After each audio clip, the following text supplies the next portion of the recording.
हाय नमस्कार, welcome back to my channel आणि तुम्हाला सगळ्यांचं स्वागत आहे माझ्या एका नवीन व्लॉगमध्ये। तर इथे आता मी रात्रीचा व्लॉग शूट करायला घेतलेला आहे। इथे मी बनवत आहे आज बीटचं सूप बनवायचं मला, बीटरूटचं। त्याच्यासाठी जे आहे पाणी एक्स्ट्राचं जेही होतं ना, मी हे आता उकळून घेतलेलं आहे आणि एक्स्ट्राचं पाणी जे आहे ते सगळं एका बाउलमध्ये वेगळं काढलेलं आहे, नंतर मिक्सरला फिरवायला घेतलं आहे।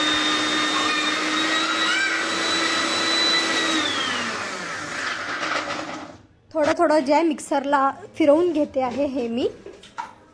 आता याला मी छान असं उकळून घेतलं होतं म्हणजे कुकरला। तसं तर मी याच्यामध्ये कॅरेट वगैरे टाकते, आता माझ्याकडे आज अवेलेबल नव्हतं कॅरेट, तर मग मी फक्त जे आहे बीटच घेतलेलं आहे, बीटरूट घेतलेलं आहे एक। त्याला छान जे आहे बीटरूट आणि थोडंसं टमाटर टाकलं होतं एक त्याच्यामध्ये, आणि त्याला छान 2-3 शिट्ट्या होऊ दिल्या होत्या। त्यानंतर आता ते थंड झालं व्यवस्थित, आता मी त्यांना बारीक करते।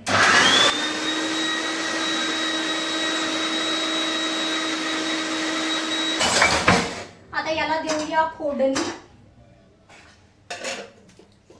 तर फोडणीसाठी जे आहे मी थोडं लसूण घेतलेलं आहे, 6-7 कळ्या ज्या आहेत त्या सोलून घेतलेल्या आहे लसणाच्या। त्यांना असं छान बारीक जे आहे चाकूनी चॉप करून घेते आहे, ज्याची मला फोडणी द्यायची एकदम बारीक, कारण त्या मग तोंडामध्ये नाही येतील। आणि प्लेनच जिरं आणि लसूणचीच फोडणी द्यायची आहे बस, आणि मग सूप टाकून सूप रेडी होऊन जाईल छान आपलं। तेच आज मी बनवती आहे आणि मला एकदम असं खूप नाही, मला एकदम असं प्लेन सूपच आवडतं। त्यासाठी जे आहे आता मी ते उकळून घेतलेलं आहे बीट आणि टमाटर। त्यानंतर त्याला छान थंड होऊ दिलं। त्यानंतर आता जे आहे त्यातलं पाणी मी इथे याच्यामध्ये बाउलमध्ये जे आहे ते वेगळं काढून ठेवलेलं होतं, आणि हे जे बाकीचं आहे याला छान असं फिरवून घेतला मिक्सरमधनं, आणि आता फोडणी देते याला।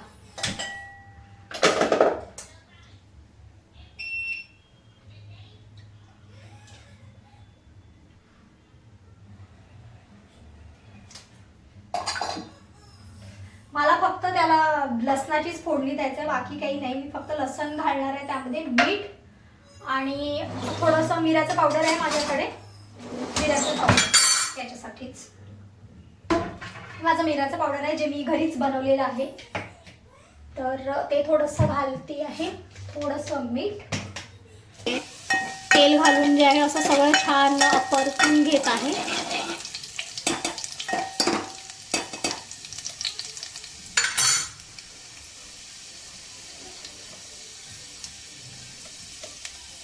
एवढंच काही ते मी घालणार आहे, बाकी मी काहीच घालत नाही त्यामध्ये। आणि ही केला बारीक केलेलं, आणि हा माझा पाणी जे होतं ते टाकून दिलं मी।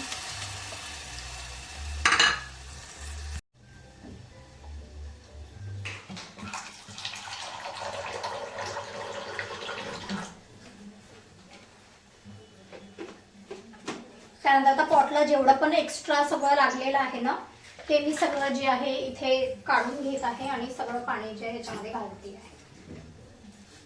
पाहिजे तुमच्याकडे आणखी कुठली पद्धत असेल हे असं सूप बनवायची ना, तर मला कमेंट करून नक्की सांगा, मी बनवून बघेल, म्हणजे ट्राय करून पाहिजे। नवीन काही पद्धत असेल त्या पद्धतीनुसार मीठ आणि मिराचं पावडर जे आहे ते घेतलं, थोडंसंच घालते, जास्त नाही घालत।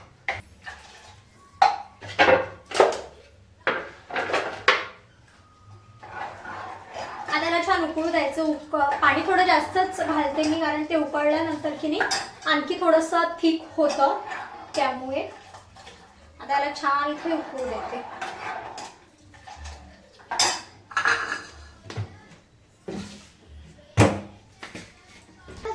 मी व्हिडिओ बनवत आहे, तुला यायचं आहे? तू कशाला आला इकडे? सूप बनवत आहे मी, पिशील का तू? तुझ्यासाठी बनवलंय, पिशील? बीटचं सूप आहे हे। काय बीटरूटचं सूप तुला दिसत नाही? हे रेड रेड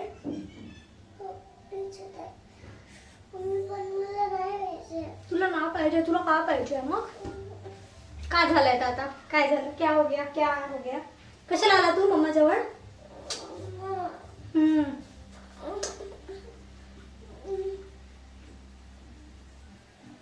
हात नाही लावायचा म्हणू, गरम असते ते, मूर्ख। हाताला चटका बसतो बरं।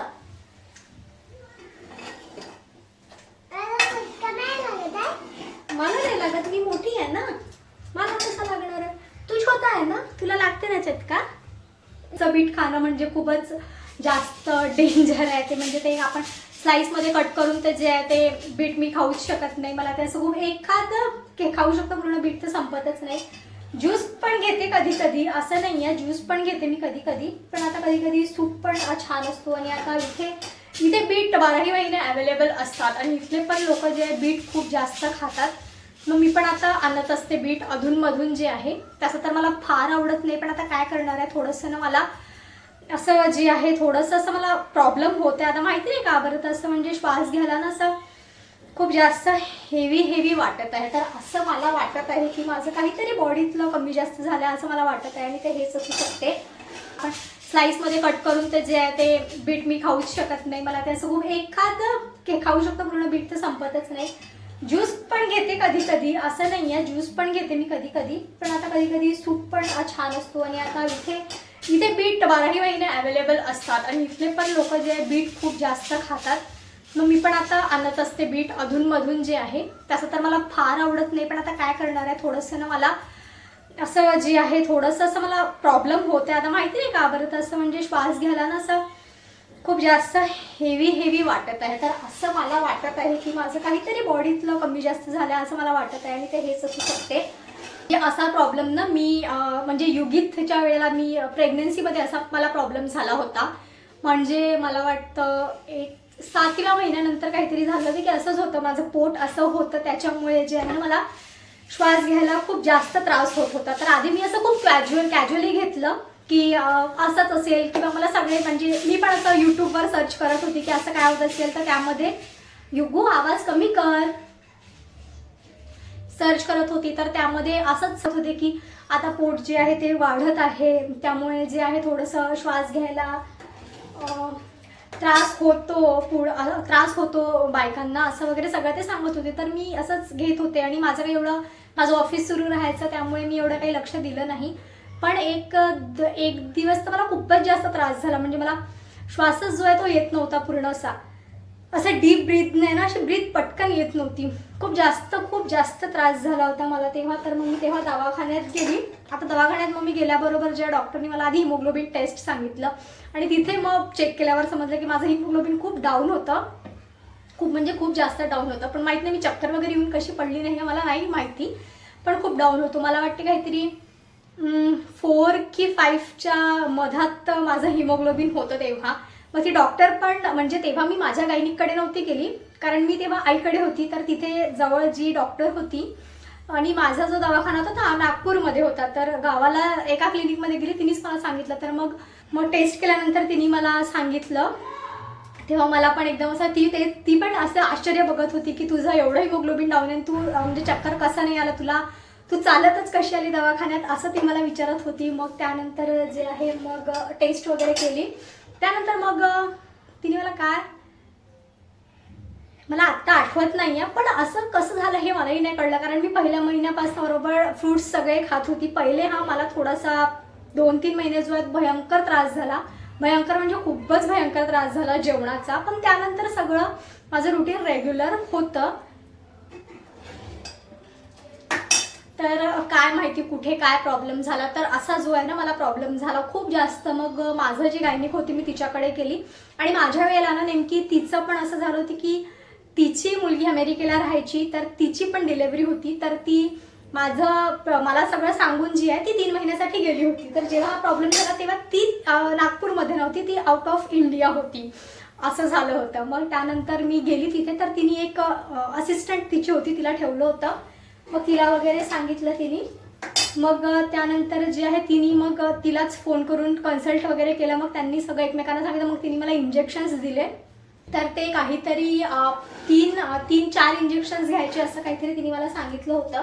आणि ती तिथे नव्हती, त्यामुळे ती म्हणत होती की तुला कुठनं मी हे लिहून देते आहे, तुला कुठनं घ्यायचे ते घे. आणि कळतच नव्हतं तेव्हा. आणि मला असं वाटते तेव्हा मला 8th मंथ होता की 9 मंथमध्ये मी गेली होती, मला आठवत नाही आहे. पण असं माझं शेवटचंच काहीतरी दिवस होते, कारण शेवटचे इंजेक्शन जे आहे मी घेऊ शकले नाही, ते राहिलं होतं माझ्याकडनं. म्हणजे तिकडे आलं. मग तिनेच आम्हाला सजेस्ट केलं की तुम्ही प्रायव्हेटमध्ये घ्यायला काही प्रॉब्लेम नव्हता, पण जेव्हा आपल्याला मिळत आहे फुकट गोष्टी तर कशाला प्रायव्हेटमध्ये घ्यायच्या, असं माझं म्हणणं झालं.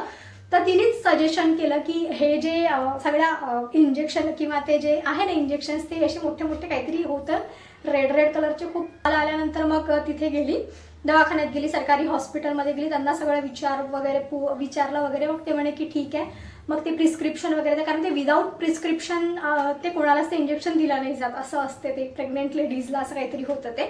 तर त्यानंतर जे आहे त्यांनी मला ते बघितलं वगैरे सगळं. मग त्यांनी परत माझी टेस्ट केली तिथे, कारण ती जी टेस्ट होती ना ती प्रायव्हेट हॉस्पिटलची होती. तर त्यांनी ती म्हणजे गृहीत धरली नाही तिथे. ते म्हणाले की नाही आम्ही तुमचं इथे हे करू, टेस्ट करू, त्यानंतर त्याचे रिझल्ट्स येईल, त्याच्यानंतर ते सुरू होईल, करू आपण म्हणून. मग त्यांनी ते टेस्ट केलं तर त्याचे रिझल्ट यायला 2 दिवस लागले. मग त्याच्यामध्ये माझा दिवस गेले 2. त्यानंतर तरी मला त्रास होतच होता, असं नाही. मध्ये मी काहीतरी केलं होतं की मध्ये मला वाटते मला औषध घ्यायचा खूप कंटाळा येत होता, असं काहीतरी. एक कॅल्शियमची जी आहे तिथं मी घेत होती आणि असं एक काहीतरी होतं, 2 की 3 टॅबलेट्स होत्या माझ्या आयरनची. ती मी नव्हती घेतली. मला हे नंतर क्लिक झालं की मी काहीतरी ती मधात माझं मिस झालं ते कुठेतरी, आणि मी कोणाला सांगितलं नाही आणि स्वतःच म्हणजे मध्ये बंद करून दिली आणि असं काहीतरी केलं. तर त्यामुळे हा प्रॉब्लेम झाला. आता ही चूक मी केली, तुम्ही करू नका, नाही तर असं होईल तुमच्यासोबत. मग त्यानंतरची गंमत सांगते. मग ते झालं आहे. मग 2 दिवसांनी माझे रिपोर्ट्स घ्यायला त्यांनी मला बोलवलं. मग मी रिपोर्ट्स वगैरे घ्यायला गेली, तेव्हा पण त्यांनी मला इंजेक्शन दिलं नाही. मी म्हटलं आता तरी देऊन द्या. आणि एव्हा म्हणजे हे येईपर्यंत मला असं वाटतं मला 9वा महिना लागला होता की काहीतरी 5-6 दिवसच बाकी होते, असं काहीतरी होतं ते. चला आता इथे माझं सूप पण रेडी झालंय, मी हे बंद करते, बाकीचं तुम्हाला सांगते. तर त्यानंतर की नाही मला वाटतं तेव्हा पण तिने मला दिलं नाही. त्यानंतर ती म्हणे की नाही असंच आम्ही सुरू नाही करत, ते याची काहीतरी प्रोसिजर असते. तर आता तिने मला तिथनं 2 दिवस परत दिले आणि मग 2 दिवसांनी यायला सांगितलं. मग त्याच्यात तिने मला इंटिमेशन दिली होती सगळं की खाऊन यायचं, असं असायचं, इंजेक्शन खूप हेवी असते, असं तसं. आणि मला एवढा जास्त त्रास होता म्हणजे टाकून दिलं होतं. आणि मी सुट्ट्यांवर गेली, म्हणजे सुट्ट्या मी टाकून दिल्या होत्या, कारण मला खूप जास्त त्रास होत होता. मला बसणं होत नव्हतं, माझा बॅक खूप पेन होत होतो. आणि तो मेन म्हणजे ना माझा तो श्वासाचाच खूप प्रॉब्लेम होत होता की मला ब्रिदिंगच येत नव्हतं, खूप जास्त त्रास होत होता त्याचा मला. आणि झोपल्यात असा श्वास जो आहे ना तो असं अटकून, असं तर झोपतच नव्हती पण असं पण झोपलं ना तर श्वास असा मध्ये ना अटकत होता माझा. तर मग तसं तर ते होते, ते तर नॉर्मल आहे असं मला तिने पण म्हटलं, हे नॉर्मल आहे, पण प्लस तुझं ब्लड कमी झालं त्याच्यामुळे तुला हा जास्त त्रास होता असं त्यांनी मला सांगितलं. मग त्यानंतर जे आहे माझे इंजेक्शन सुरू झाले. पहिल्या इंजेक्शनला मला काहीच त्रास नाही झाला. दुसऱ्या इंजेक्शनला तुम्हाला सांगतो तो एक्सपिरियन्स माझा, मी बेडवर झोपलेली होती तिथे, तिने मला इंजेक्शन लावली आणि काय माहिती काय झालं, मला चक्करच येऊन गेली, चक्कर आली, एकदमच चक्कर. तसं ते लेटूनच लावत होते पण पूर्ण चक्कर आली आणि एकदम खूप खूप जास्त मला गरम होत होतं, एकदम खूप घाम फुटला. आणि माझ्यासोबत मला वाटते माझी बहीण होती आणि माझा भाऊ होता, बहुतेक कोणीतरी होता माझ्यासोबत, आई नव्हती. मग बापरे मला इतकं कसं तरी वाटत होतं, मी इतकी रडायला लागली तिथे. मग ती गेली, मग तिने तिला बोलवून आणलं त्या नर्सला. मग असं मग तिने माझं इंजेक्शन जे आहे ते तेव्हाच काढलं, बंद केलं, मला बसवलं तिने, मग पाणी वगैरे सगळं दिलं. मला असं वाटते माझे काहीतरी अर्धा तास तिने मला इंजेक्शनच दिलं नाही, इंजेक्शन काढून ठेवलं.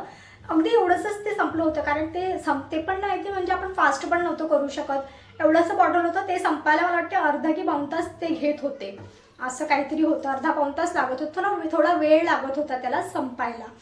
तर ते तसंच होतं. मग तिने तसंच ठेवलं. मग तिने परत तिच्या डॉक्टरला विचारलं की असं इथं असं होतं आहे आता लावू. मग तिने मला नॉर्मल केलं, स्टेबल केलं. आणि माझा बीपीचा एक इश्यू होता, माझा बीपी जे आहे ना ते लो होऊन जात होतं, हाय नव्हतं होत पण लो होत होतं. माहिती नाही हा काय इश्यू आहे तर मला, आणि मला पण तेव्हाच समजलं की मला लो बीपी आहे म्हणून. माझा बीपीच लो होत होता, म्हणजे काही झालं की आधी बीपी लो होऊन जायचा. मग तिने चेक केलं, मग बीपी लो झाला. मग तिने मला ते काहीतरी ते सॅशे वगैरे होते ते दिलं, असं सगळं दिलं. मग सगळं नॉर्मल आलं. त्यानंतर परत ते इंजेक्शन दिलं, असं 2, आणि ते पण लगेच नाही, ते पण 2-2 दिवसांनी इंजेक्शन होते. म्हणजे आज घेतलं तर 2 दिवस गॅप, तिसऱ्या दिवशी मग जायचं. असं माझे 3 इंजेक्शन झाले. त्यानंतर जे आहे मला 9व्या महिन्यात मी एंटर होऊन गेले होते एवढ्यामध्ये. मग त्यानंतर माझी व्हिजिट होती डॉक्टरकडे एक 2, तेव्हा ती येऊन गेली होती, माझी डॉक्टर पण आली होती. तर मग मी तिच्याकडे गेली होती, तिने मला बोलवलं होतं की तू येऊन जा म्हणून आता.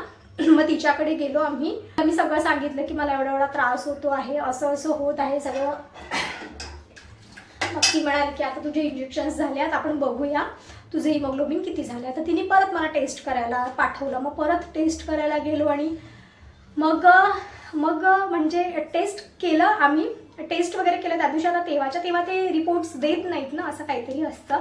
आणि त्या दिवशी खूप जास्त पाऊस होता, खूप म्हणजे खूप भयंकर. तसंही सप्टेंबर महिन्यात पाऊस असतो, पण 2 दिवसापासून खूप जास्त पाऊस येत होता, खूपच जास्त. तेवढ्या पावसात जे आम्ही गेलो आणि तिने मला सांगितलं होतं तुला कितीही त्रास झाला तरी जे आहे तुझं हिमोग्लोबिन जोपर्यंत 11च्या वर येत नाही तोपर्यंत आपण तुझी डिलेव्हरी जी आहे ती करूच शकत नाही, असं तिने मला स्ट्रिक्टली सांगितलं होतं.